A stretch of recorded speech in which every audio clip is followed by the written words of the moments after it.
Attack on Titan on trains. When the fuck is season 2 of that show ever coming out? I have no freaking clue. I know it was announced at some point. What was its name, actually? I'm not lying. I actually kind of forgot. Cabaneri of the Iron Fortress? That was it. You know, that show was actually pretty good until it kept going. Until it hit, like, the last 3 episodes. Until it kept chugging, eh? Don't do train puns, please. I don't know, Craig. I'm pretty on board. So the synopsis... That's the ticket, Cammy! Cass! きっと約束だよいつかまた同じ笑顔で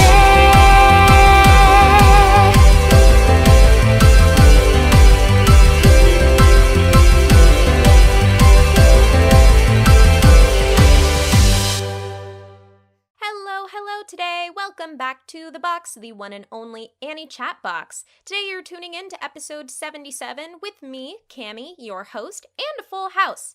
So currently exuberantly cheering and also recovering from a dastardly cold, there is Cassie. Yo, I'm gonna die before the review even starts. Damn. Spoilers. And hopefully reviving her when she dies is the one and only Craig. Hey, how's it going, internet? If her boyfriend doesn't res her in time, I can be a backup. I'm not CPR trained or certified, however, so I will do my damnedest, nay, my Haru bestie, to try and bring Cass back to life. And we're back to the Love Live memes. Yeah. But then across the big old blue sea is our friend Jonathan Joestar. Hello. I'm hoping that my mother's cough, which is really playing up badly today, isn't picking up too much in the audio. But other than that, I'm good. It seems like everybody's just kind of fighting sickness right now. That's too bad. Yeah. Mm-hmm. Well, and in Portland, isn't it that the air quality is just really bad right now? It's actually not too bad today, but the last week it's been pretty atrocious. It's been in like 140s or something like that, right? Yeah, I checked the air quality today because I woke up all congested and kind of gross. And I was like, oh no, is it happening again? And the air quality was like 19, so it's back in the green. But yeah. I think people are just recovering. Yeah, I'd been nervous about that because I would see like my family posting air quality things and talking about how bad it was, and I was just like, no, I need my family and friends to be safe and sound, please. All right, but It is currently 35 in the green, so we're good. Good. Yeah. You know what else is good? Our social links. If you want to get in touch with us on Twitter, check us out at twitter.com/AnnieChatBox. Send us an email at anniechatmail@gmail.com. Listen to us on iTunes, Google Play, Stitcher, TuneIn, or SoundCloud. If you'd like to donate to us, check out our Patreon at patreon.com/AnnieChatBox. Hang out with the best patron, Sarah, CorpsyAnn, Carol. Thanks again for appreciating us. We appreciate you too. Oh, yeah. So it's... Oh, yeah. All right. It's a double up episode today, everybody. So we're going to bring you 2 reviews. The first of which is about skilled teaser Takagi-san or Karakai Jouzu Takagi-san. So I haven't seen this show, but I'm going to lead into the review, which the rest of you are on, correct? Craig, you're watching this too? Yeah. Yep. All Cool. 3 of us. Aw, yeah. Aw, yeah. Okay. The studio is Shin-A Animation. They have also animated Amama to Inazuma, or Sweetness and Lightning, and Denkigai no Honya-san. The synopsis goes, having a friend that knows you inside out should be a good thing, but in Nishikata's case, it's the opposite. His classmate Takagi loves to tease him on a daily basis, and she uses her extensive knowledge of his behavior to predict exactly how he will react to her teasing, making it nearly impossible for Nishikata to ever make a successful comeback. Despite this, Nishikata vows to someday give Takagi a taste of her own medicine by making her blush out of embarrassment from his teasing. All right, you 3. Starting with story. Let's get going. Aw, yeah! Okay, so I think that, like many slice of life comedies. This Yep. one doesn't really have one. No, it does not. So there's not much for us to discuss in the ways of story other than how we felt about the episodic nature. And I think that that's something that we could all discuss, because one of the things I was worried about in swimming this show, because I think it was my choice. Or was it John's? It was cool. yours. It may as well have been. I could feel him begging me from the other side of the room to swim it. So it may as well have been a group effort. But anyway, my worry in swimming it was that the nature of the show, which is, oh, girl teases boy, boy fails epically. Yep. Lather, rinse, repeat, would grow old eventually. Much in the similar case of how I felt about Tanaka-kun is Always Listless. When I started, I was like, oh no. Is this going to be really repetitive? I had more hope for it because Cammie recommended it. But this one I wasn't so sure about. So how do you guys feel that the repetitive nature of the show was executed? I feel as though the episodic nature is fine with the show. In fact, it should be noted that I've binged this show a lot. Like, at least all of what Funimation had. I kind of watched, like, this is the show that you don't really need the greatest amount of brain power or, like, attentiveness to keep up with. But it's very pleasant and charming. Again, I wouldn't call it cozy, but it's cutesy, right? I mean, to watch Nishikata kind of, like, epic fail trying to tease the smug as fuck Takagi-san is fun to watch. Also, the dub is not that bad either. Aaron Dismuke of Alphonse fame from OG FMA is Nishikata, so it's pretty interesting. Huh. You see that? I did not know. Yeah. So that's pretty cool. What did you feel about it, John? I was, for a while now, I've been reading the manga. Fell off of the manga a bit, not because of any fault of it, just I lost the tab that was open. Oh, I wonder how that could have fucking happened. And now I can't find the site that I was reading it on before. Hey, John, how many tabs you got open right now? And so, this doesn't get to where... This doesn't get to where I got in the manga, but it still was really enjoyable, even as someone that has effectively seen all this content before, seen it animated, and the reactions play out was still super enjoyable and super fun to watch. So, therefore, I already have a bit of a bias, which is why I was like, maybe I shouldn't be the one to pass this, but yeah, was still kind of hoping Cassie did. Well, it's honestly not even necessarily a bias to say that you enjoyed one thing, so you'll necessarily enjoy another. Yeah. Because that's not always the case. No. But I do... one of the things that I love about Takagi-san that I also loved about Tanaka-kun is even though they have basically the same joke over and over again, it's done in a way that almost kind of progresses each of the characters in the most minor ways of character development that you can even get in a show like this. Yeah. Because I think that from episode 1, I won't say that this is a huge spoiler, that both of them have a crush on each other. And that's where the fun comes in, because it's, you're reliving those stupid middle school years where nobody actually talked about their feelings before you realize that adult life is basically the exact same goddamn thing. But anyway, those feelings and their interactions got a little bit more personable as the show went on. They hung outside school. They, went and did other things with each other. And I think that's what kept it fresh and interesting. Yeah. Yeah.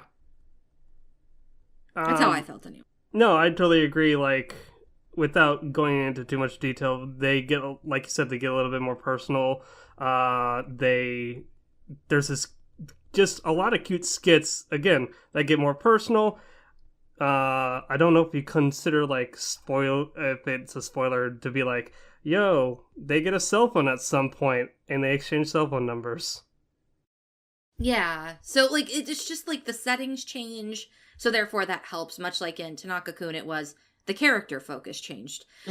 Also, another thing is, while this show mostly relies mostly on Takagi-san and Nishikata, the main couple who are interacting with each other. They also have this group of girls that occasionally get showcased. That are just, 3 girls in middle school just being silly, and all of them have their silly attributes. And I thought those were a nice little break the tension kind of thing if you were starting to think it was getting old. Yeah. However, I feel as though, like, I don't want to compare it to Tanaka-kun in this sense, but, like, they were a good break from the main two, but bottom line, the show is Takagi and Nishikata's story, and everyone else is kind of, like, is on the side. Like, I can't really recall the 3 other girls' names offhand. I don't know their names, but I do remember skits that made me really laugh. Yeah. Yeah. I can get that. I mean, they were in the manga, but, like, there was nowhere near as many skits focusing on them in the manga. A lot of that was new for the anime, which I appreciate, actually, so yeah. And I'm glad that it was there, because it kind of broke things up if you were starting to get a little bit annoyed with the main couple. Yeah. I can see that. Speaking of the main couple, characters, guys. Characters! My favorite character is Nishikata. Again, since I watched a good portion of this show through Funimation Now, simulcast when it was in, I think this was a winter show, right? So I basically watched all the way up to episode 10, then watched the last 2 episodes in Japanese, and it was a good portrayal for Nishikata, both in Japanese and English, and I just, again, liked the way that he always was trying to be cocky, but whenever he got flustered, man, that boy just fucking went red in the face and was baffled. He does not have a poker face at all. He does not. And a good example of that being, I won't spoil the punchline, but there's a good skit where it deals with them going to a swimming pool, and he just loses it. Oh, that one was great. I think that one of the better parts of the show is that it's about the characters figuring each other out, and therefore that's what makes up the comedy. I think that the only problem, though, is if you don't like these 2 characters, you're not going to like the show. No. That's the biggest detriment and also the greatest strength of this show, because oftentimes when you have a pair or 2 people playing off of each other, you need an ensemble cast to be able to carry it if you're not really into them. The same could be said for, like, Tanaka-kun or other slice of life comedies. If you weren't really into the main character and his interactions with Ota, which are basically the meat and potatoes of the show for the most part, you at least have that side ensemble cast, whereas in this show you have a couple other characters that break up the tension, but they don't really add anything to the main 2 characters. They don't enforce them. No, and they don't carry any what little semblance of a plot that there is. So that's the smallest detriment. The thing that's great, though, is I feel like the 2 characters that we do get, there's a lot of care put into the things that they do, like even the smallest little things. For example, you get a backstory towards the end of the show, and that explains a lot of the things that are going on in the show altogether, and I love that kind of resolution. And there is a progression in their relationship together, and I think that that's pretty important as well. It's not all static, and I think that that's great. Yeah, they don't... In sitcoms and stuff like that, typically, like, you'll have characters that act the same despite somewhat changing over time, but this show, I feel as though they do, like, figure each other out a little bit more, and it's not like, oh, it's a new episode, everything's reset, let's do it from the beginning all over again. Yeah, I agree. Yeah. But unfortunately, there's not much else we can say in regards to the characters, because there aren't that many, so... Other than the fact that my favorite character was Takagi-san herself. I agree. She was my favorite part of that show. She carried it, in my opinion. Your favorite character wasn't the teacher who yelled at them consistently, or Nishikata consistently for essentially being called out on every joke he did?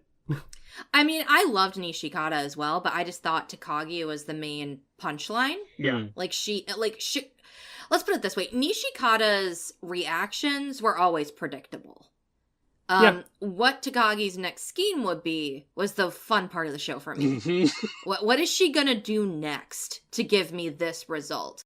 How is she gonna turn his latest scheme around to shove it back in his face? Yeah. So, yeah, I loved her a lot. But I think Nishikato is also great. I also loved his little mannerisms, like, I'm gonna do push-ups every time she embarrasses me. Mhm. That was pretty funny. And just, like, little things about his character, like that he likes reading shoujo manga. Mhm. Like, stuff like that made him Oh, really funny yeah. and endearing. He but really got fucking embarrassed over that shit and didn't want anyone to know. Fuck, I remember that.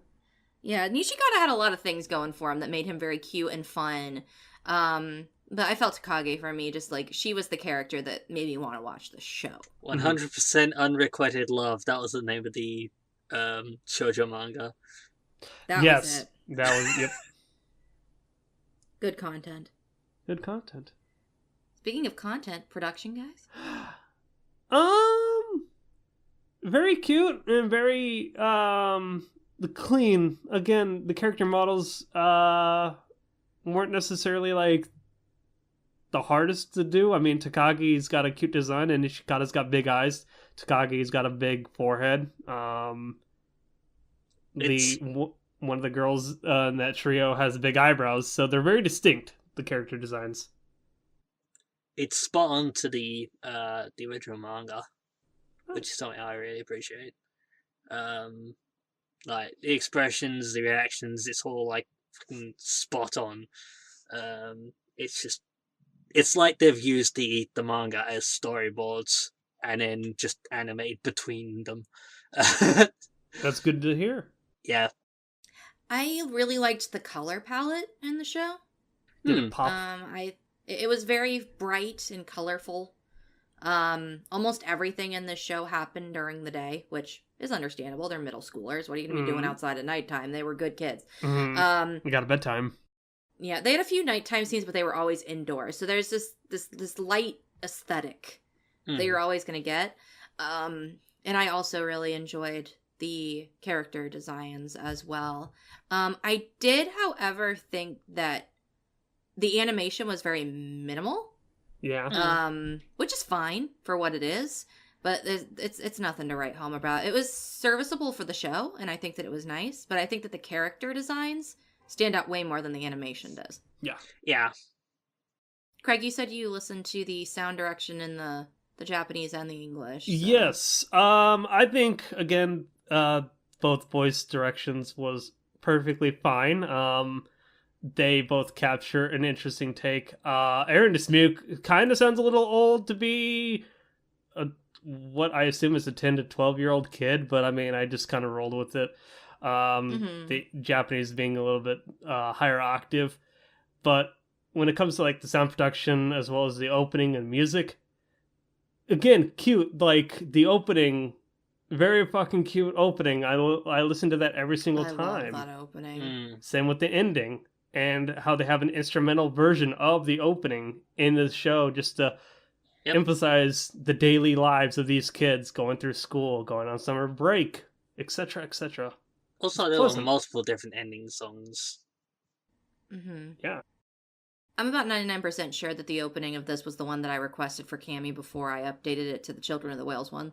Oh, yeah. I think you're right. Because I just loved that song, the opening song. The ending song I thought was okay, but I mean, that opening, every time. Listen to it every fucking time.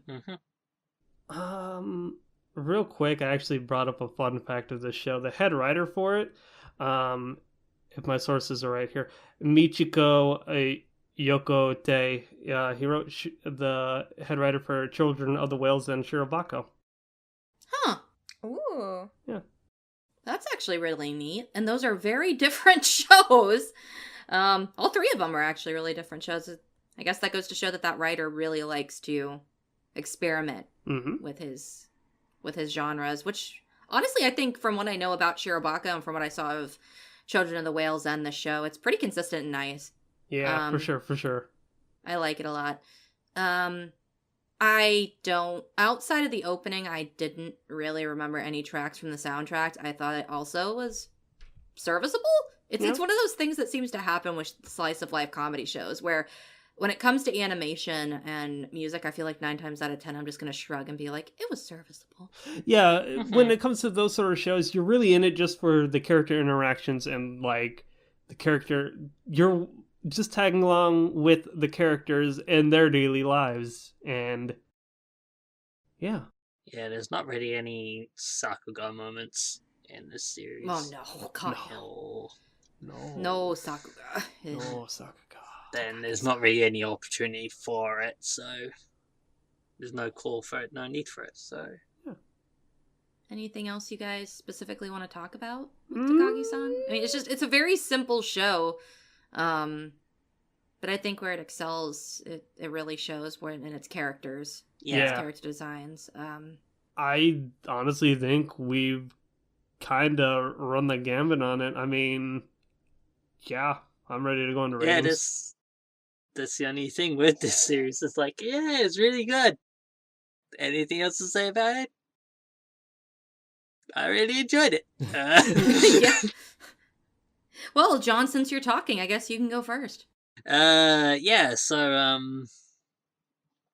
again, really enjoyed the series, because, like, again, I can't even remember how I came across the manga in the first place, but when I heard it was getting anime, I was 100% for it, and come out of the anime completely satisfied, really enjoyed the anime too. So, rating though, what would I rate it? Fuck it, I love this series.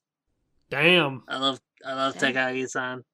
Damn, I son. love their interactions. I just love this series. As for recommendations, I've put Hyouka as another slice of life series with comedy elements, although that also has some heavier elements and actual story to it as opposed to being an episodic thing. But, still, Hyouka, another really good series. Right on. All right. My recommendation or / rating of this show, Teasing Master Takagi-san, or Skilled Teasing Sensei Takagi-san.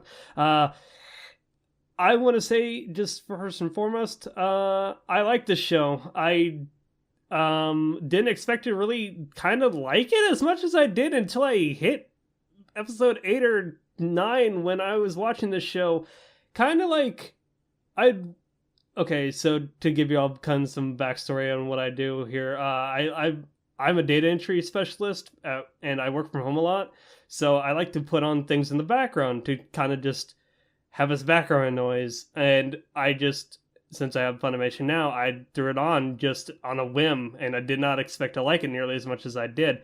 And then 8 episodes in, I looked at it, I paused the show, and I said, wow, I'm on episode 8. Damn. I like this show. This is cute. Again, if you just seeing the interactions of Takagi being smug as fuck, Nishikata being dumbfounded as fuck, and seeing their teacher being pissed at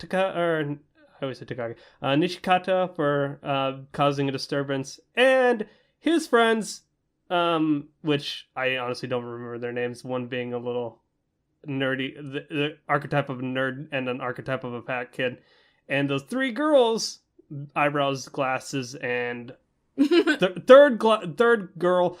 It's fun, so check it out if you have the time. Yeah, nothing more to be said. Recommendations: another skip-based show that we reviewed way back in the day, my first choice, Daily Lives of High School Boys, primarily guy cast, and it's again skip-based with daily lives in the title, and it's just their daily lives and how it's comedic and how they have an ever-expanding cast, and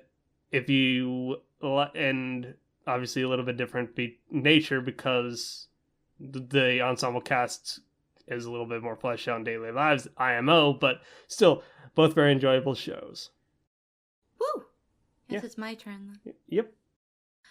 So Takagi-san is one of those shows, because me and my significant other typically pick an anime each season, and we try and follow it all the way through. This season, it's Asabi Asabase, and the season that, you know, this was airing, Takagi-san was that thing that we watched together weekly. And I think that gave me a fondness for it that I may or may not have had if I watched it alone. I'm not sure. But there was just this charm of watching this couple interact and going, oh, I remember, you know, back when we first started talking and all this teasing was going on. And it was something that was fun and relatable and silly. And also, I think that a lot of people might get some nostalgia from this, you know, being in school and liking that kid, but they keep pushing your buttons, or maybe you were the button pusher. Who knows? I don't know everybody's lives, but I'm pretty sure most of us here were the one being teased. Anyway. Anybody want to give an interaction there? Were you the teaser or were you the one being teased? Ooh. I think it depended for me. It depended if I liked someone who was more aggressive, or if they weren't, then like, okay, even if they were kind of the teaser, I would try to edge it. I'd be like the main character. I'd try really hard to tease back, but it often didn't work. Mm. But you see, that's just the thing. Like, I think that there's just this weird nostalgia that you can get from the show. Weirdly, if you've ever really been in that kind of situation or not, it's something that I feel has a very homey feel to it, something that seems relatable and not too silly. Nobody in this show outside of Takagi, of course, teasing him, really has a really strange quirk or anything. No. It's just really a slice of life show about these two kids, and I really enjoyed these two kids, and that made it very fun and enjoyable, and I'm trying to find other words for fun and enjoyable. Pleasant. It was a pleasant experience. So I liked the show a whole lot. I don't know if it's something that I would go back and watch again right away, No. but it's definitely a show for people who I know who like slice of life, and especially slice of life, get a little bit of a kick of a comedy out of it. I'd recommend it to most people. I'm not going to go run and scream its praises from the heavens, but it was a good show, and I liked it. Nice. So my recommendation is Tsurezure Children, because I'm going to take every fucking opportunity that I can get to get on my knees and beg people to please, for the love of God, just watch Tsurezure Children. It's 10 minutes of your life. Please. I'm begging you. It's not that hard, guys. Just turn it on. Enjoy it. Please. Joking aside, it's pretty fun. It's also got that kind of relatability to it, only it's an entire cast of different couples who are interacting in a multitude of different ways instead of just a teaser and a teasee. Though there is that couple in the show as well. And they are my favorite. Who would have thought? But yeah, there's a lot of different interactions in there, and even if you can't relate to any of them, I'm sure you'll find at least one or two characters that'll give you some sort of nostalgic feel or give you a little giggle. So, Tsurezure Children, please watch it. This is probably the last chance I'm going to get on my knees and beg, so please. Also, the couple Please. in Tsurezure Children that are Please. teaser and teasee is a girl teasing a boy again. Thinking about it. Yeah. I love when girls tease boys. It's fun. Girls are mean. Well, some boys are mean too. No bullying. Listen, you can take teasing too far. And I've actually heard that as a criticism for this show. That if the roles had been reversed and if it was Nishikata being the one who was teasing her, that this would be seen as bullying instead of simple teasing. And I'm like, guys, maybe watch the show for 5 minutes. She never takes things too far. That's the thing with teasing. If you take it too far, then it becomes bullying. I don't think at any point in this show Nishikata felt bullied. Also, it's like, have you seen shoujo manga? Like, a lot of boys take that role to girls, unfortunately. and he always brings it upon himself. 90% of the time. Most of the time, it is him start initiating it, and she's just like saying, "No, here, flip it around, and here is your own medicine." There you go. Yeah. So without going into a huge conversation about that, I completely disagree with that hot take, but Yeah. just know that teasing is in the show, but it's in the title, so if you can't read... Damn it, I'm fucked. let me spell it out for you guys. Teasing Master Takagi-san has a girl named Takagi in it who's a master of teasing. So if that is not your thing, if you do not like when people tease each other playfully, do not watch this show. You will be triggered as fuck. But if you can calm down for 5 seconds and realize that it's just middle schoolers being middle schoolers, I think that you'll be fine. No. But I do understand that everybody has their tastes. So if that triggers you or makes you upset, maybe don't watch it. Everybody else, give it a try. It's pretty nice. It's fun. Yeah. Okey-doke. All right, John, are you going to up and exit on us since you're not in the next review? Yeah, I think I shall. Okay. Save you hearing my mother dying in the background. Maybe go give her some CPR or something. Jeez. Or tea? Are you certified, though? I'm not. Well, fuck. She's had this Well. cough for a very long time now. Damn. Well, go take care of her and take care of yourself. Yeah. Anywho, bye-bye. Peace. Bye. Now that he is gone. Now we get to talk about not the cutesy stuff, but the more mature stuff. That's our transition into reviewing After the Rain. Oh, yes, course. After the Rain, or Koe wa Ameagari no Yo ni.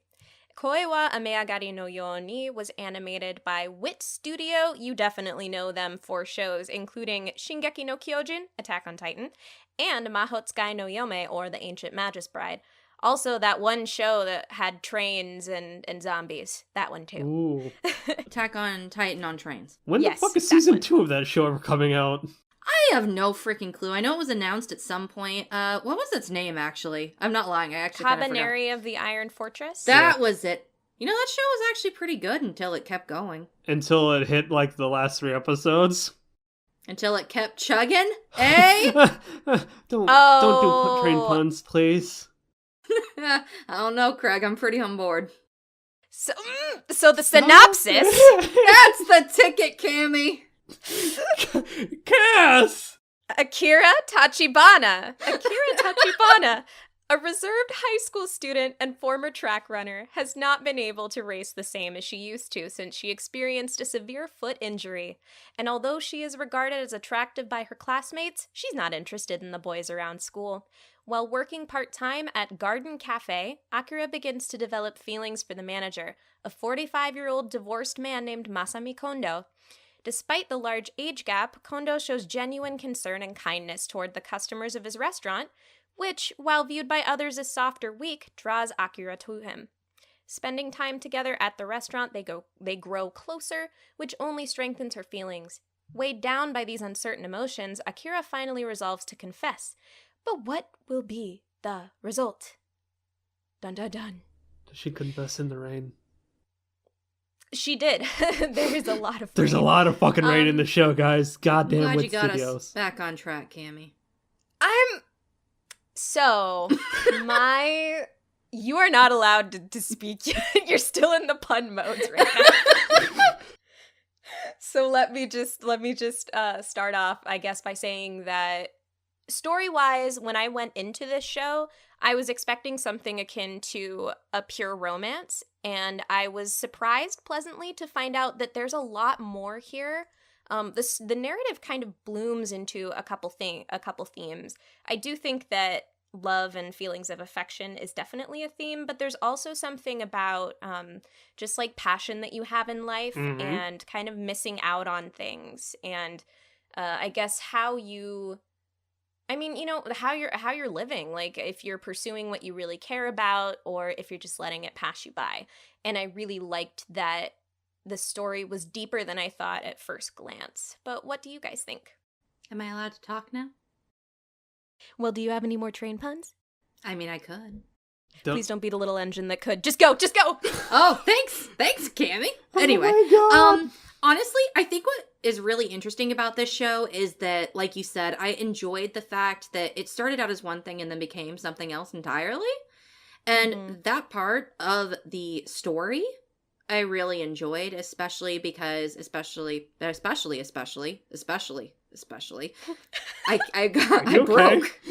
I broke.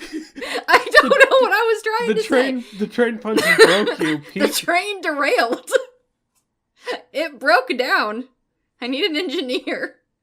I need an adult. Do you want me to say my thoughts? God. Oh no. Anyway, especially because I feel like the romance between the two characters, without going into spoilers, I feel like that only could have been carried so far, especially considering how it's handled. And I enjoyed how it was handled, actually. But I'm happy that something else came to the forefront in the story, and it became more about themes, and different themes other than young love and age gaps, and more about what it's like to be somebody who's struggling to find out who they are and their passion when they may have lost track of themselves, like I did in the middle of that thought. And I feel like a lot of us can relate to that, being in our either mid to late 20s or, in Craig's case, early 30s. Like, we're all kind of in that space. Oh, yeah. Kondo sensei. You're not that old. He's Craig. not a sensei. Manager man. Yeah, there you go. Craig, you're not that old. Damn it. Bliss. So, I recall signing up for the show not knowing what the fuck it really was, and apparently, like, the talk in the town of this show was it's really well animated, and damn, is it a looker. But I heard from Cass that, like, there is an age gap, there's a whole, girl pining for her boss, and there's an age gap there. I didn't know, like, the breadth of it or whatever. But again, it's what Cass said, handled with care. I recall watching this show, being by episode 4 or 5, I told her my thoughts, and she said, "Whoa, what do you think?" ? And I said, "Well, it's cute. The girl's pining after this dude." But then, as y'all said, I'd say about halfway through the show, it kind of shifts gears, because in such a way that, without saying too much on it, man, it really was apparent how they shifted gears, the tracks, and the train, and I was pleasantly surprised how it wrapped up. So yeah, it was fun. Yeah, I think, like you said, I do think that it was apparent when you could see where the focal point changed, but I also actually do think they did a very good job of having the two themes gel, or, like, you could see Hints. how they matched up, Yeah. Just the parallels in the two characters facing similar things, but from different levels. I mean, I thought it all just kind of wrapped up very well together. The two themes, anyway. Yeah. Obviously not everything in the story, because, I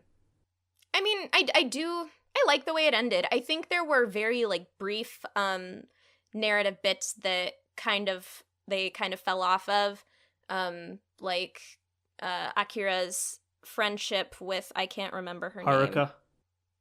Haruka. Which, actually, on retrospect, it had a resolve, but, like, sometimes they spent a long time on it, and then they just kind of, like, dropped off of it, and then they went back to it. I don't know. Yeah.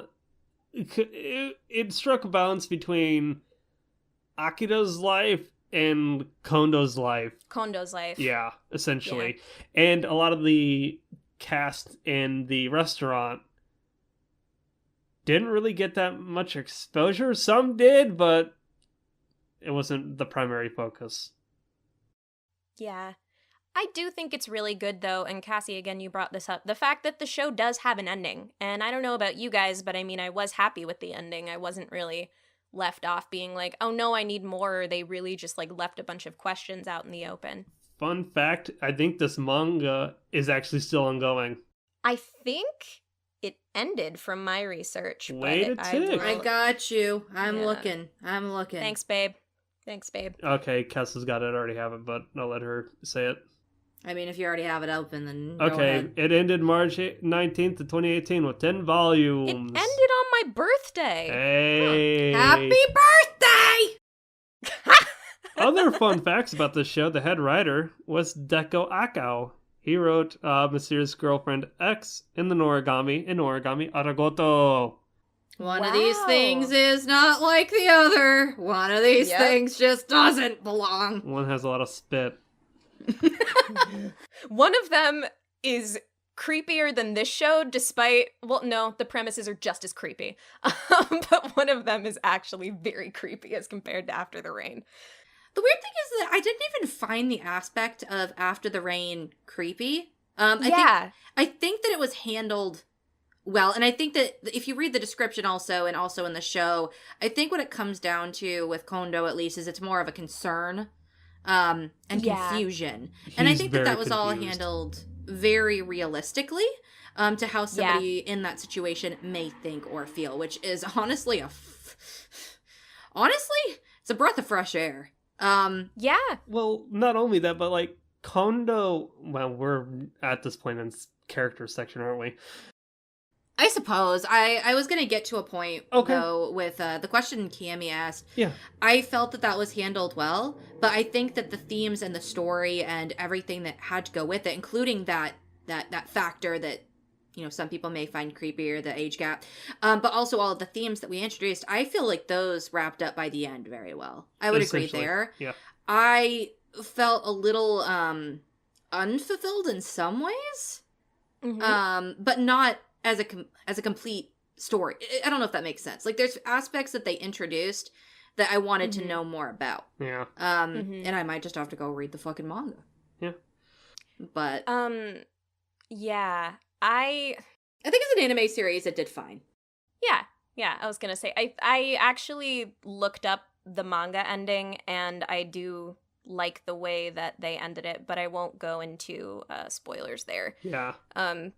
But yeah, actually, just to bounce back quickly to that, Cassie, I agree. I also don't find the premise very creepy because I had faith that they would handle it with care. Yeah. But I do think that the unfortunate part is many people will like glance at this show or read the synopsis and immediately assume, Be which turned is really off. unfortunate because, like we said, it's handled very well. But we know how people get when they first see an initial premise, and they can be quick to judge.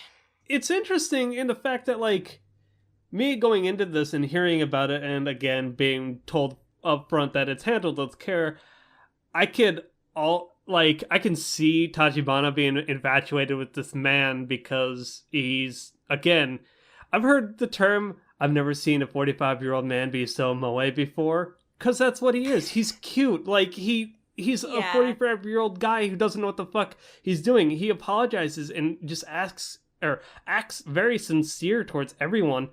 And it's just like an interesting thing, because I could also view this as idealistically, like, this Kondo is the idealized man that Tachibana always wanted to, like, pine after, rather than complete infatuated love. She's like, I love you. And then Kondo would respond with, you... Well, let's not get too much into that.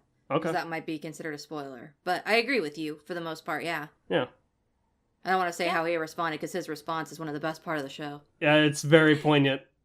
Yeah. Especially with how he feels about it. And How he approaches the entire situation, yeah. and how he reflects on it is Yes. also very powerfully done. Yep. But I think also that something people need to remember when they read the synopsis for the show, and this is the thing that pisses me off, is it doesn't say 45-year-old Kondo falls in love with a girl who works at it. No, it's a young, impressionable woman fell in love with somebody because she did. And ain't nobody gonna tell me that they didn't have a crush on an older person at some point. So I remember when I was in college, I had a crush on one of my professors. Oh, Who yeah. was like 20 years older than me. And I had a crush on one of my teachers when I was in like middle school. Interesting. You can have a crush on somebody and it not be problematic. Yeah. Yeah.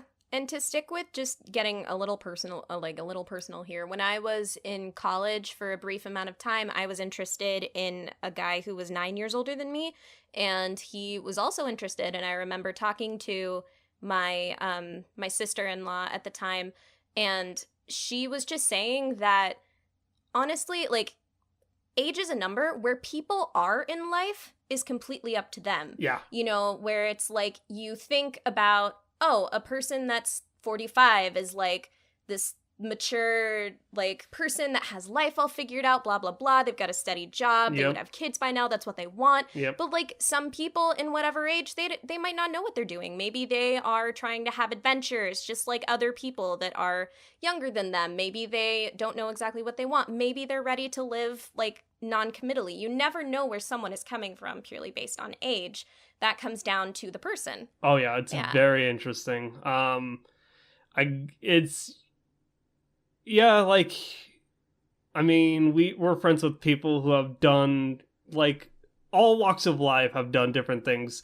Paul from Save Our Progress has traveled the world, and while others, like myself, haven't gone outside the country. But, I mean, it's very interesting. I was coworkers with a man in his 40s who actually married a woman around my age. So, yeah. Mm, My parents are 10 years apart. Yeah. there you go. But I Yeah. think that the thing that gets people is the high school girl aspect. Yep. Yep. And I get it. Especially, like, I almost can't blame them, especially with all the freaking anime that's coming out nowadays. It's a lot. Yeah. There are shows that don't portray a relationship like this very well or fetishize it. It happens all the time. Mhm. But that's not what this is trying to do. It's trying to tell a story. It's trying to show what character interactions in this kind of situation would really look like. And I Yeah. think that it's done very well, Mm-hmm. in my personal opinion. Now, when it comes down to the two characters in that relationship, Yeah. maybe we could shift to that for a bit because I have thoughts.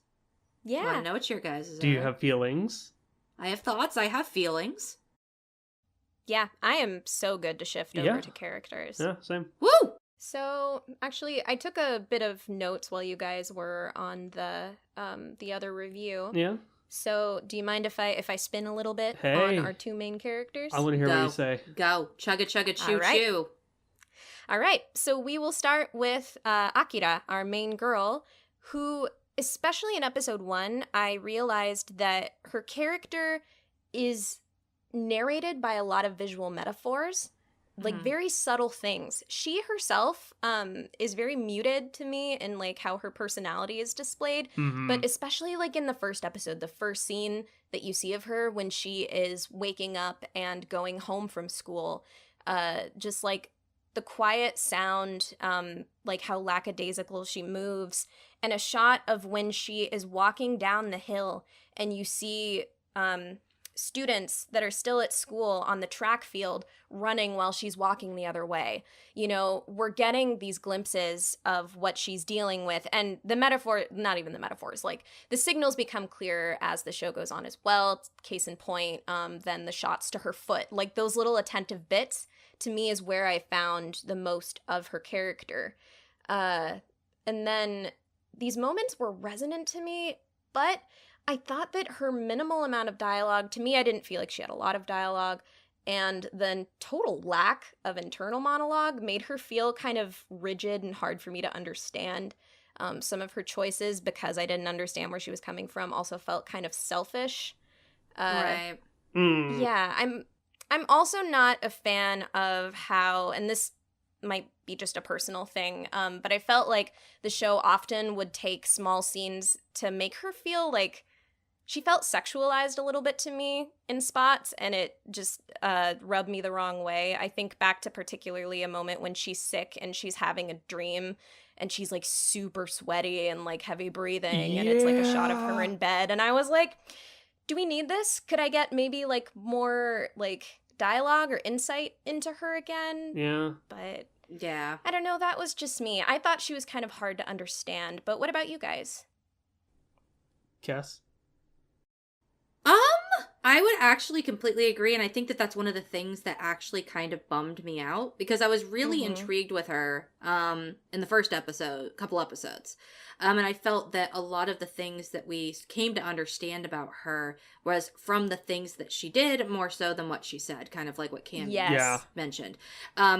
for example, she never explicitly tells us why she has feelings for Kondo. Yeah. But you get it. You just get it. Through the flashbacks and whatnot. Due to a flashback and a lot of the ways that they interact with each other. Mm-hmm. But some of her interactions with other characters, for example, a character I really enjoyed in the show and who I wish there was more of, it seemed like she was almost backlashing at characters sometimes when they weren't asking for anything in that regard. And because I don't understand Akira as a character as well, it just seems like that anger comes out of nowhere. Or her, I don't know, even some of her pining seemed a little bit much. Yeah, it was a little strong. Also, Cass, real quick, are you referring to the character Yui, the blonde? No, I'm referring to Haruka. Oh, okay, thank you. Yui, I guess. I don't really remember her snapping at Yui. No, she didn't. They just always talked about like what makes your heart beat and heart throb and all that sort of stuff. And I mean, and that was fine. Yeah. Like, if anything, that gave me more insight than anything. If I had to pick between the main cast, I feel like we got more introspection from Kondo, and that's what made the show interesting and good. Very much so. And the fact that we didn't get the same amount for Akira, and I don't know if that's how it is in the manga. I don't know if we get any kind of, or if the show is, or if the manga is told entirely from Kondo's perspective. I don't know. I have not read the manga. I'd have to go and look, and maybe that would explain it a little bit. I agree completely. And honestly, by the end, I felt something for Akira's resolve and her conclusions that she comes to. Yeah. But that's the thing. I felt great because of that resolution of a theme between those two characters. Yeah. More so than something for the character itself, because I slowly started to care less about her and wanted to see more of Kondo or literally anybody else. I agree 100%. Absolutely. Craig, do you want to bring up Kondo maybe a little bit? Because I know you've been hinting at it. Like, it felt like while they tried to like balance Akira, Tachibana, and Kondo, I feel as though Kondo had a little bit more. He was fleshed out, like, without going too much into it. You see his life, you see his thought process, you see how he handles the situation with this girl, how he handles a restaurant, what he ultimately wants to do with his life, and it's all expressed through a monologue, or internal monologue, whereas Tachibana, less so. It's kind of just, well, she does monologue, but again, it's kind of just in regards to what Kondo is doing, what he's saying, what she thinks he's thinking, sort of thing. Again, it's that pining sort of mentality. So I really liked Kondo. I loved his expressions. I loved just, he's just a sweetheart, that man. I loved his struggle. Yeah. I thought he was just such an adult. And that sounds weird, but like adults are portrayed in the weirdest ways sometimes in anime. Yeah. I completely agree. I really liked what he dealt with. I like the fact that he had kind of these double sides, and it's interesting because the side of him that we see through Akira's eyes, like the very caring, kind of like happy-go-lucky sort of person, is not all that's to him. You also see that side of him that he, for one, keeps to himself because he has reservations that he is trying to get over but like can't get over, and that he is struggling with, and that added a lot of depth to his character. And again, like you guys said, I think that made him very relatable. Definitely more relatable than Akira. Yeah, for sure. For sure. Made him more understandable as a character as well. Because honestly, Kondo's was like out of the two, he's the only one I really cared about. Otherwise, I was really into the side characters and how they propelled forward each of the characters' stories. So for example, Akira, I guess, had Haruka, who was trying to help her get back onto the team without going into too many spoilers and reignite that friendship that kind of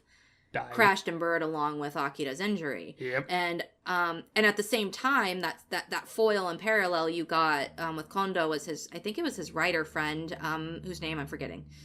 Chihiro. Chihiro. Yeah. Who for the longest time I thought was his fucking wife. Me so we too! met. Oh, thank God! I was like, "Is this gonna end up being his wife?" Yeah.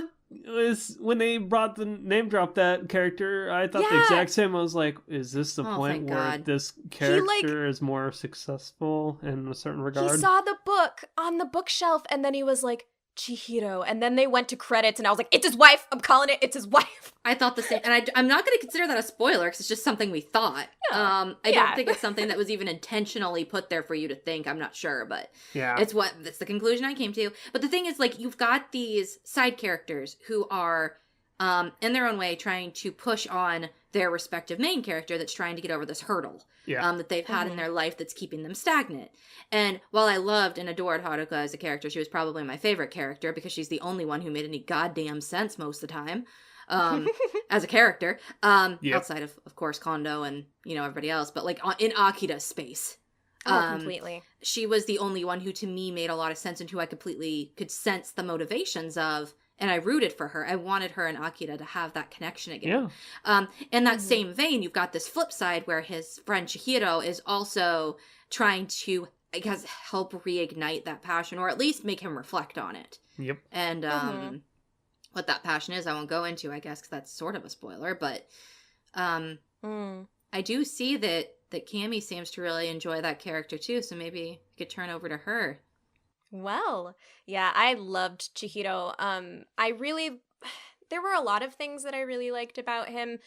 Honestly, the biggest thing that I appreciate about Chihiro is the scenes where he would hang out and spend time with Kondo, and they would just, like, go drinking, and they would reminisce, and they would talk about, life's big questions that you don't know, and then they would talk about, like, the little things that they appreciated. Those were my favorite scenes in the entire show. Yeah, really good. They actually struck a very similar mood to me that I've also had when watching Honey and Clover, which most people probably already know that's, like, my favorite show of all time. There was just a lot of, like, grace and delicacy and depth in their interactions that I really, really liked. I liked that Chihiro he also kind of presents himself as, like, optimistic, happy-go-lucky and stuff. And while he jabs at Kondo for his success as comparison, it's really, like, in a loving, jokingly way, and he really only wants the best for Kondo. I think that's made very clear. Yeah, essentially. Yeah, and you know what? For the fact that we only saw him in glimpses, I found him to be very well developed, and he has a really unique character design. I like him. He's got, like, glasses, gorgeous silver hair, giant glasses. He's a lot of fun, and he's not something I ever really expected from the anime. So he was my favorite and a pleasant surprise. Yeah. But Cassie, please, I guess if you have more to say about Haruka, because I agree with you. I think that she made a lot more sense than Akira did.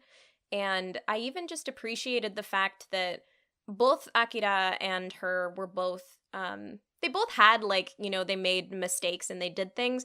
But I feel like Haruka is the only one that kind of learned and tried to repair things. She did her best, and also I even feel like some of the things that she did where she quote-unquote made mistakes were with the best of intentions. Like, she just really cares about her friend. And and I think that one of the things that resounded with her, or me with her, is that I've been in that situation where I was really close to somebody. I'm going through this right now, actually, where I was really close to somebody, and now we just never talk anymore. Yeah. Is it me? Do you want to no, hang out God. more, Cassie? Okay. I mean, yes, please let us hang out more, but no, trust me, it's not you. But, like, it's just... Cass, do we all need to hang out sometime? I mean, yes, please, but don't worry, I'm not throwing you guys under the bus right now. The train's not coming around to roll you over. Fuck! Oh my God! The trains again! Trains! I like trains. Anyway, trains. but yeah, I just think that, and I think a lot of people will go through that, where they just want to mend a friendship that they don't know why it went off the rails to begin with. Heh. Yeah. And repairing it can always be really hard when you don't know what it is that made that so awkward. And I think that's one of the things that Haruka, for what little screen time she gets, we can see that she struggles with, like, where did things go wrong? How do I fix them? What do I need to do? Yeah. Where is Akira emotionally right now? Which the viewers are fucking wondering too.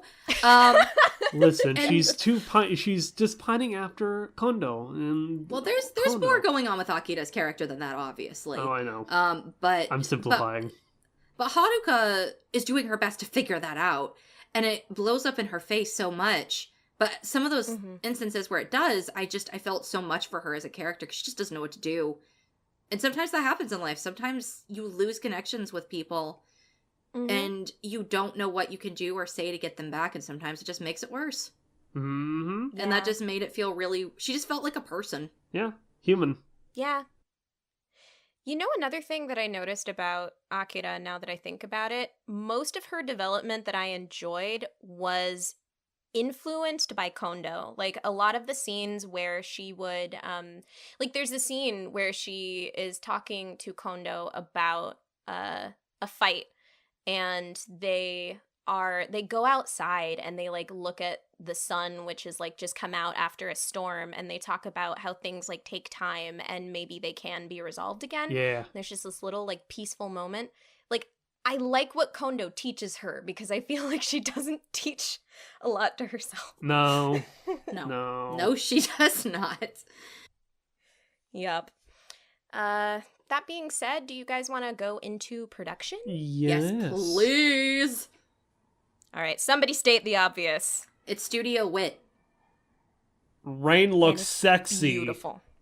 It's gorgeous. It's like when we start talking about a Kyoani show. It's like, it's Kyoani.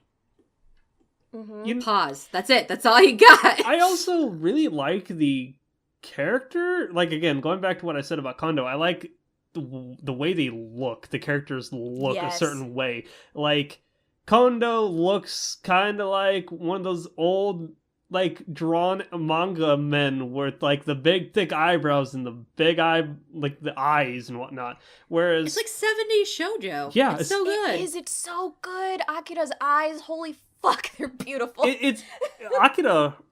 Her design reminded me of the stoic girl from School Rumble, actually. Oh, really? Yeah. I can kind of see with the pointed eyes. Yep, the pointed But- eyes, the sharp yeah. nose, and like the pointed chin, and I'm like, yep, that makes sense. Not for one, but still, it's very aesthetic. Cassie is exactly right. I remember taking my history of manga class in college, and we learned about the start of shoujo manga. And if you go back to like the 70s and 80s style, it is very much similar to how the characters are designed in After the Rain. Mm-hmm, Especially Which the is- opening. Like, the opening Oh my looks like gosh, something you would the have seen colors. either, like in the late 80s, early 90s. Like, that's the kind of opening you would get. Only much more polished, obviously. But, like, it's got that aesthetic. Even the outfits in that one little Mhm. bit where she's like trying on different outfits, they were like retro. Yeah, Yeah.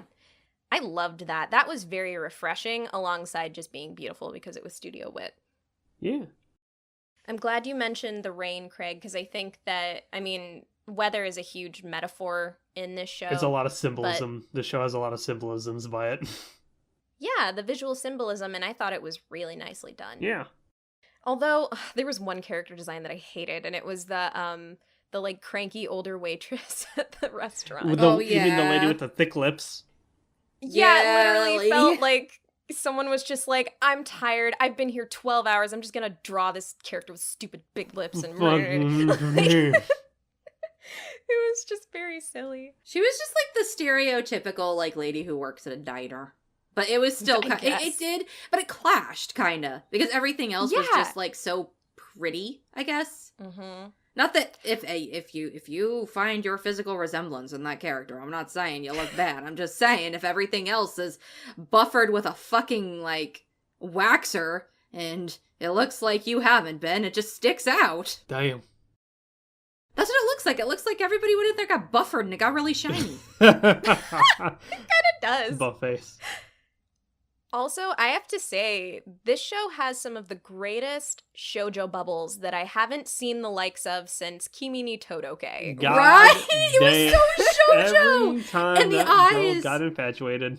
The sparkling eyes and the shoujo bubbles. Jesus shit. It was so good. Yes. If people are like, what's your anime aesthetic? I'll say, watch this show. Ooh, there you go. I like that. I like that a lot. Also, the food looked so good.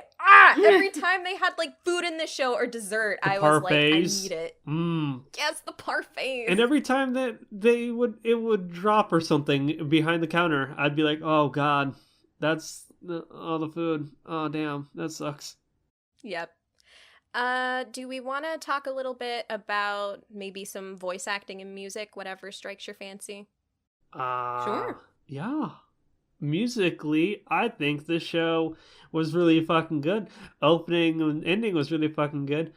Admittedly, though, I can't really remember much of the music in the show itself. Yeah, I'd agree. I think the one thing that I can say about the music in the show is that I remember there were like dramatic moments that reached a height, and I remember the music swelling to match that dramatic height, which I appreciated. Yeah. Like, I don't really remember what it sounded like, but I remember it gelling very well to like make the moment effective, if that makes sense. Yeah, I can get that. And definitely big shout outs to Amer, who did the ending. She has a beautiful voice. If I didn't exist, that's who my boyfriend would go off to marry in an instant. He loves her. Oh my. No, for real. She's coming to Anime NYC, and he was like, I have to go. And I'm just like, I'm going to leave single. Okay. God damn. It's okay. Yeah. I understand that feel. But yeah, I thought the ending and opening were both really good. Very different, but they both were really nice. Yeah. They were very different, and yet they both somehow completely fit the show, which is great. Yeah. Bubbly, and then symbolism reign. Well, I think that the opening is very much Akira's fantasy and her dream and how she views every single moment with Kondo that she's ever had. Yeah. Yeah, I can get that. And then there's that solemnness of reality. And yeah. Damn, that's actually a good way of thinking about it. I didn't think of that. Yeah. It's almost like it's after the rain. Hey! It was a very good, like, end note song as well. Like, you know, we'd end on a certain, just, like, kind of nice little settling finality on the end of the episode. And then that ending kind of just, like, led me through it led me through processing it emotionally. And then I was like, yeah, okay, I'm good. I sat through. I enjoyed that. I thought about it. Very nice. Yeah. Yeah. Also, acting was really good. Yeah, I thought it was good. Kondo especially, shout outs. Very good voice acting. Yeah, very good voice acting, very expressive. There is no derb, but I could see it being durbed, and it would be good regardless. How do you guys feel about going into ratings? I'd love to. I would love to. All right, I go last because I picked it out. Cass, you want to go or should I? I'll go. Okay. So I think that this show is gorgeous, and that goes without saying. And if you're looking for something that is aesthetically pleasing, please go watch the show. If you're just getting off the hype of an eyegasm from Shaft and you're looking for something else, here you go. Not from the same studio, but it's just as fucking pretty. Go have fun. Enjoy yourself. Yeah. When it comes to everything else, I think that the show has a lot to offer. However, it's not a show I could say I've come to love, but it's a show I've come to appreciate. And a show that I'll probably go and read the manga for. I already have it pulled up on my phone.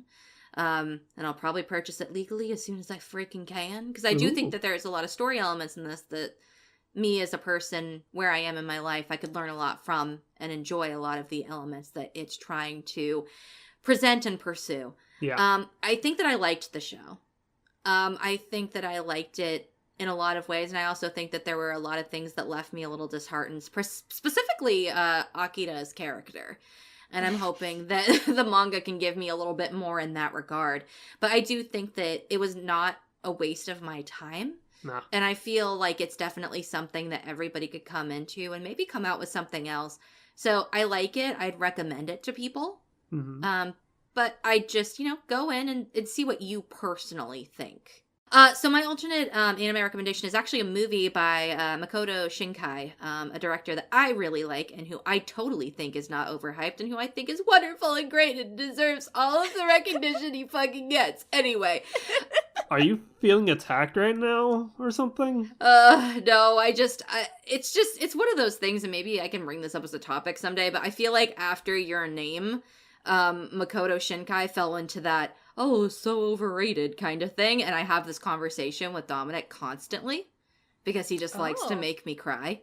Anyway, but I get this from a lot of people. But guys, seriously, Kotonoha no Niwa is a show of his that also, excuse me, is a movie, sorry, that also relies a lot on weather metaphors, specifically rain, very frequently, and is also a story that contains an age gap between a teacher and her student.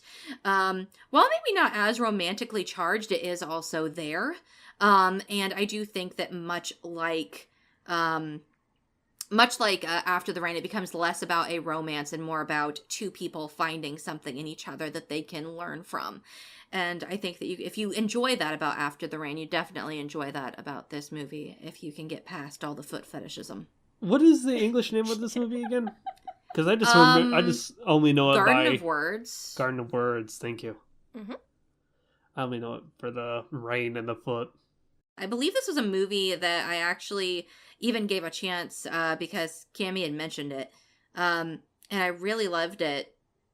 And it's a little tiny cornerstone of our friendship, so that's also a good reason to recommend it. Yeah, there you go. I was gonna say, go to Alchemy Mini AMV's channel and go watch the video she made and dedicated to me with it. It's beautiful. I'm gonna make sure it's linked in the description, guys. Okay, that's fair. This is fair. This is fine. But yeah. Okay, so After the Rain. Said it at the beginning, I'll say it again here. This show, I only heard that it was a looker and people talking about it and saying it was a story handled with care. Kat said the exact same thing. Upon starting to watch it, I was talking to a friend of the show, Save Our Progress, is Zach, and he linked me to the Anime News Network review, and called it a looker. And boy, howdy, is it a looker. Man, Rain has not looked sexy outside of Shinkai in his reign. The show started off, and as watching it, I was kind of more like, man, this is an interesting thing. How long can this ideal fantasy sort of thing last before... Again, not to say it runs its course or it gets stale or boring or comes off as quote-unquote creepy, but it strikes an interesting balance in the back half of the show. So, bottom line, give this a shot. I would say if you're not sold by episode 3 or 4 of it, then, you give it a shot. Kondo sells this show. Akira, however, in my opinion, is kind of frustrating to watch, mostly because she comes off as a little... thick-headed, stubborn, and she's very... I don't want to, say it's her age that makes her dumb, because her friends are far more intelligent than she is, so... I wouldn't say she's dumb, but she just doesn't display herself very well. No, she doesn't. She's not very expressive, unless it's trying to pine for Kondo. But, bottom line, the show, I like it. Go give it a shot. Hey, it's on Amazon Prime. Recommendations. I will recommend a cutesy romance show. Too sweet for its own damn good. Mind you, I've only watched the first 6 episodes of the show, but if you want to ever see a man white knight so hard that he killed a man to protect a girl, go watch My Love Story. With 2 exclamation points. Monogatari. Yeah. I've almost finished that show, and it's actually pretty dang good. It's got shoujo so bubbles for days as well. Yes. It does. Or a Monogatari, or My Love Story, 2 exclamation points, is about a girl who doesn't really even pine. She just unabashedly just falls for this guy who has really low confidence in himself because of his appearance as being a burly boy. So... And it's just their adventures as a couple, so just give that a shot as well if you so desire. All right. Let's think here. So I went into the show expecting one thing, and it definitely blossomed over time to be something very different. But as we were going through that transition, I realized that I really valued what the show turned into rather than what I initially sought out. So I would call this show kind of a pleasant surprise for me. It's also a show that I do think is rather unique. It's something special. It's not like one of those stories, or even just like the way the anime is portrayed, that I think comes along every season. So I really enjoyed my time with it. I do think that there are definite hangups, like specifically in Akira's character, and some of, and honestly just some moments kind of being dampened because of her character was kind of a bulk of the problem for me. But I overall really enjoyed my time with this show. I was watching it along with the likes of some very other strong shows, right up there with Yuru Camp and Place Further Than the Universe. And while I didn't love it, as I did with those two, I did like it a lot. I don't know if I would ever give it a rewatch. Like, I think I'd have to take some time, but I'm considering it. Again, it was something special and unique and did a lot of things very well. So I would definitely say give it a shot. I liked it. Alternate anime recommendations. Yeah. I can't fully credit this to myself because I stumbled upon this show by reading an article on AniFem. That's animefeminist.com. I will put a link in their description. They do really wonderful write-ups and good podcast content as well, talking about just examining anime that's coming out and older anime from a feminist lens. Anyhow, they wrote an article talking about their general impressions of the first few episodes of After the Rain as compared to a show called Ristorante Paradiso. And they plugged Ristorante Paradiso as a show that also has an age gap romance in it, but where After the Rain felt a little rigid and for them uncomfortable, Ristorante Paradiso made it feel very realistic and was something that they wanted to root for. So I went in and checked the show out, and it is really enjoyable. I enjoyed my time with it. It's a little more slice of life, less romantically charged. And the context is very different. It's about a girl in her early 20s, and she goes to Italy and stumbles upon a restaurant with a lot of old men, distinctly old men waiters, but they're all like very charming. And so it's a 20-year-old girl and a 50-year-old man. So the context is different. I think it's just about, or a little bit more of a spike in age gap, but that's okay. Yeah. And if you really want to see a show that I think more directly tackles that sort of relationship, where After the Rain kind of used it to explain something else, give it a shot. Yeah. All right. But do you guys still want to do a little bit of a spoiler room? Because I kind of want to do a spoiler room. Just for a this small show. one. Because there's like this there's a couple things that I would love to talk about. Yeah, I just have a few. Yeah. So if you don't want to be around for that, you may scatter out now. But before you do, don't leave yet. Ah. Craig is also on another podcast. You should totally check it out. Save Our Progress. Plug in it now, so if those that leave don't leave. Thanks, before Cass. knowing. SoundCloud.com/SaveOurProgress. In the last week's episode, AK to timestamp this episode, I don't know what we're going to be talking about, but last time we talked about, which was episode 95, I think, we talked... Damn. Yeah, we're fucking old. We talked about... We talked about... From what I saw, it looked like you talked about Dead Cells! Zach getting back into Hearthstone! Hearthstone, and you talked about Dead Cells, and Paul talked about Octopath. He finished Octopath, guys, is like 60 to 80 hours after the fact. He did it. He finally did it. Yes. Spoilers? Spoilers. Guys, can I just tell you how much of a dirtbag the chef is in the show? Ugh. I also found that to be completely pointless. Like, that stuff happened, and then it never came up again. I don't know if it's also like an underlying plot in the manga or something, or if it goes somewhere else. But God, he was pointless. He was pointless and a dirtbag, and I didn't like him. Singular episode. He didn't need to be there. There was no point. Like, the only thing I thought that they were trying to do, and I don't think it was needed. I agree, definitely. I don't think it was needed. I felt like they were trying to be like, hey, well, there's a guy closer to her age, but he's a dick, man. Like, so seriously, her love is with Kondo isn't creepy, but it's like, we don't need that. Anybody who's watching the show can understand that, like, Kondo's not a creep. The relationship aspect is different. It felt kind of just like an excuse to try and make a bigger point that was already subtle in the show. You want a creep, though, where he says, hey, you should date me. I'll keep your secret. That's what I'm saying. God, that guy's such an asshole. The entire episode, I did not like that. Was I the only one that was confused? I think it's because I ended up almost finishing episode 3, and then I think I had to do something, and then I rewatched it another day. But when she reached out, ran, and kissed Kondo on the cheek, which we found out was just her fantasy, I thought she actually did it for a second. No, Oh, I did too. I was like, whoa! What? Yeah. I really liked that bit, actually, a lot. Mm-hmm. I enjoyed it. It was really pretty. Again, that's more of like a visual way of showing us like Akira's true feelings and then seeing how reserved she is. Yeah. You want to see a visual metaphor of her coming to terms with the fact that she's not going to be with him? That hug that essentially exploded. That is the biggest symbolism I've ever seen. Yeah, that was another one. Yeah, I mean, I liked that moment. I think it was obviously it was a little over the top because it was like a dream, but it was sweet because I mean it showed that they have an appreciation and deep respect for each other.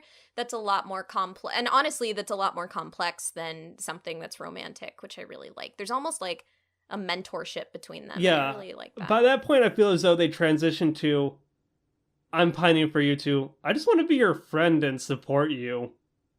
But that's just my take. I don't know.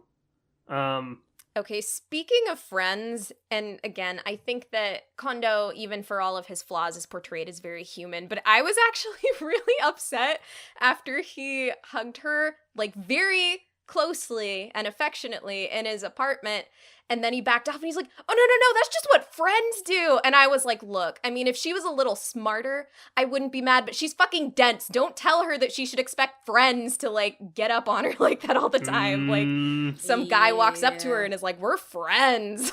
Like, she's very impressionable, this one. Yeah, I guess that... like, Kondo's an idiot in some regards because he's like, I don't know what the fuck to do. Hug. No, wait, I don't mean this as a romantic way. I just mean this as a friend way. Shit.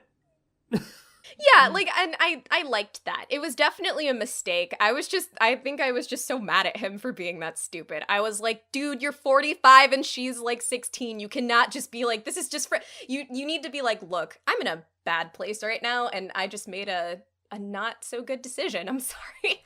Let's take some time and then let's be friends. You know, I kind of wanted that.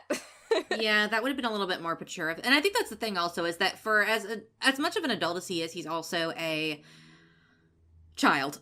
Like, yep. he doesn't, and that's great. It's great to see an adult portrayed that way because none of us know what the fuck we're doing. Didn't he call himself a giant child at one point? I think so. And like, I really liked how he had reflections on how his life had kind of derailed because of a passion, and then how he can get that passion back but also be healthy about it. And he just, God, Kondo was so good. I loved when you found out he was a writer. That was good. That was really good. Yeah. He found his ring too.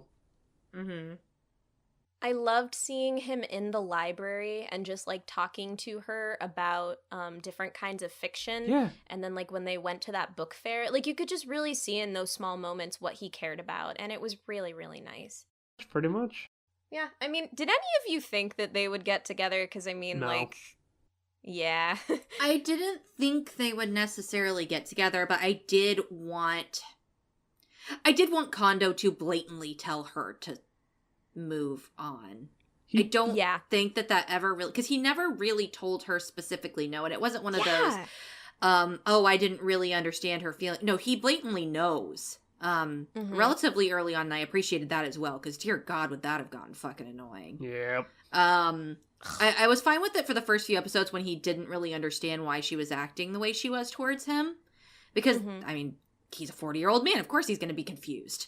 Especially because Akira's affection sometimes comes off as aggressive. I remember there was a time where she was staring at him and he thought she was so fucking pissed, and in her head she was just staring. Sharp but eyes. she clarifies it pretty early on. I like you, I have feelings for you, and he has to find a way to fucking deal with that, and he clambers around with it for most of the show and never really tells her no. And that was frustrating to me. I agree completely. The one good thing that I think he said, but again, this isn't followed up on, I really loved it when he was in the car with her and he's like, why do you like me? And she's like, well, does there have to be a reason? And he's like, in this case, yeah, there has to be a reason. Mm-hmm. I thought that was really good, Yeah. really blunt, really important. Yeah. And just seeing his and again when not the car scene but like another scene, why would you want to go on a date with me? I'm a 45-year-old man, single divorcee with a kid. You know, that's kind of messed up. Oh, you wouldn't want to go on a date with me. Like, he kind of tries to like be nice and brush her off, but like she's just so steadfast, and Kondo's kind of a pushover.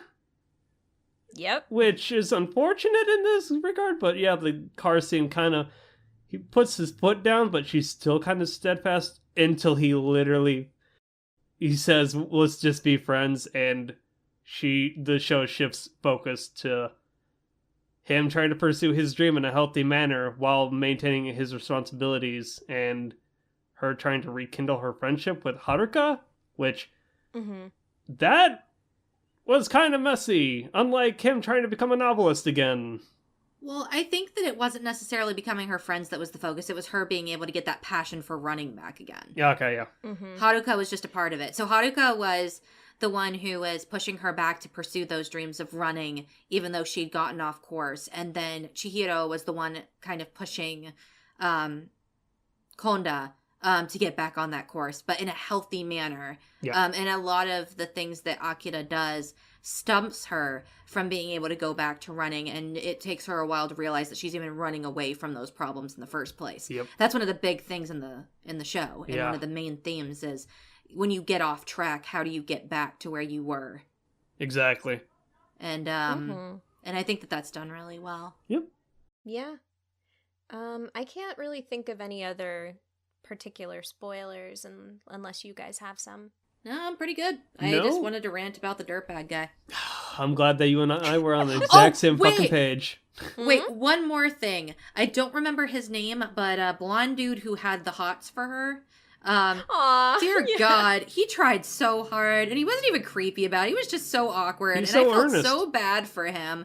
And I just want him and blonde girl to get together and have his hair cut all the time. Just want to throw that out there. I believe, let's see here, his name is Takashi Yoshizawa. And Akira never just was like, oh, go away or anything. She just always just left the kid. And I'm like, Jesus Christ. Completely ignored him. Again, that was just like her total lack of tact and social understanding. Yeah, no, I loved Blonde Girl. Yeah. I like that she Yui. has a crush on him. And I do think that while it was very vague, they left it kind of on a positive note with their last talk where he was like, that's a really cool dream you have. I want to like support you on that. And she started crying. She wants and to be she's a just barber. Like, thank you. I was like, It's so "Aw." cute. Yeah. Yeah, that was super cute. I liked her character a lot. Again, a show that's like pursuing your dreams, trying to like move on and become a better person in the very end of it, you know. And like the ending shot of Tachibana or Akira just watching Kondo walk to like what I presume was a meeting for like trying to like get his book off the ground. Really poignant, and the rain just stops and it's just bright sun shining, and I'm just like, man, it ended on such a good note. Yep. Alrighty. Well, speaking of ending on good notes, that's what we're gonna do. All right, everybody. Thank you again. This has been episode 77 of the Annie Chat Box. Stay tuned next week for a single review, but a very, very in-depth, very, very passionate review. But I will leave the reveal of what it is to you until then. So thanks for listening and stay tuned. Remember to stay on track, guys. Don't lose your way. Oyasumi! Boy! Bye-bye.